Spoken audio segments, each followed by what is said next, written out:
and I want to get right to our guest. Morning, Mike. Hey, good morning, Marty. And Larry's here. Mike Suley. Hey, Larry. Hey, Mike. Give our listeners give our listeners your background so they get it. Well, I was in real estate 20 plus years. I owned my own real estate business. I went into government and was vice chairman of the county appeals board in the 90s under the commissioners. Then Dan Honorado hired me as an assessment consultant in 2005. He then hired me to run the assessment office for Allegheny County. So over that period, I was the oversight for 2 court-ordered reassessments. Hey, Mike, so people know, they start to nod off when you talk about assessments, but you sent me it a nod off. Hold on. You sent me a note that actually nailed it. Second bite of the apple. Explain, please. Well, here's what happened, and I'm not going to get into the weeds here, but there's this issue of a common level ratio, and in 2012, the assessors said that the assessments were 100% of the value. That was over 10 years ago, almost 11 years ago.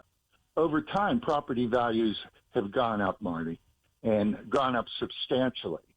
And each year, there's a way of looking at current sales and the old 2012 assessments, and there's a disparity between the two. So the bottom line is, over time, if you're standing there in 2012 and you go back to the future, in 2022, property values have gone up. So bottom line is, there was a court case this year.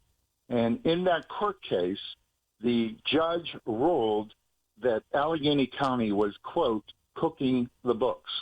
I talked to some people yesterday, and they said, what does that mean? And I said, it's lying and cheating.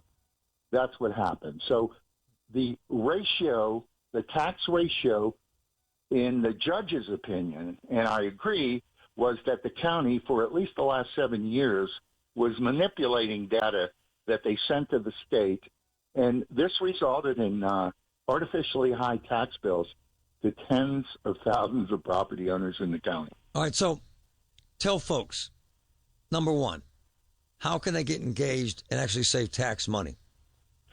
Well, County Council, Pat Katina, the president of council, is looking into this. I've given at least 3 hours of testimony to a committee he put together to investigate what happened.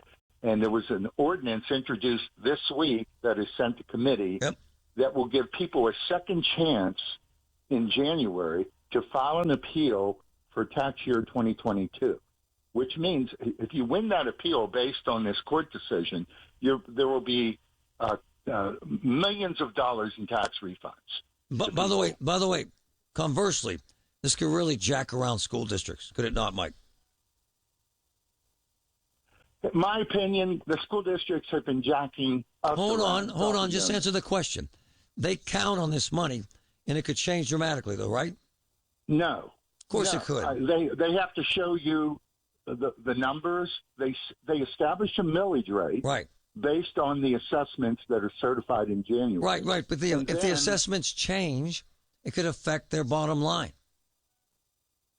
When you say bottom line, are you saying that the profit that they made behind closed doors? Again, that aside, all I'm trying to is the truth here that they're freaking out in these school districts, quite frankly. They are. Well, they're freaking out because this has been a cash cow for them for years. That's right. Well, the bottom line, Mike, as you know, is the much lower part of the tax structure is the actual county tax compared to what the school districts whack you for.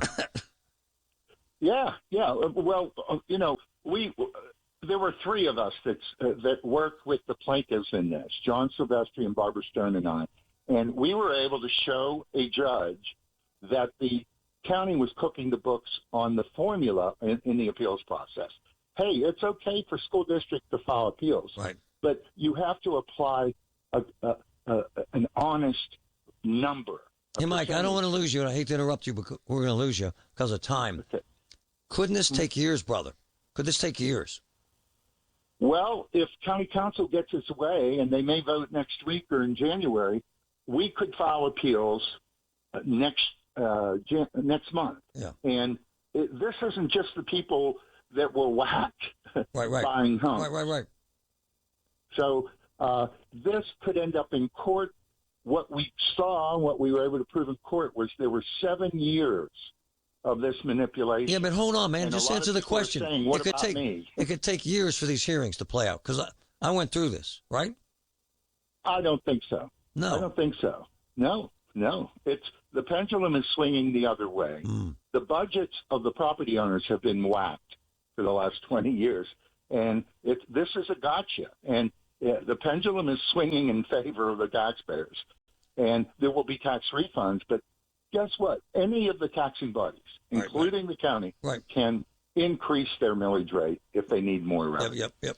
All right, Mike, we appreciate it. Mike Suley, nice to meet you. Okay. All right. File those appeals next month. Yeah. Great. By the way, what a great point. File your appeal, man. Seriously. All the news you need for your day.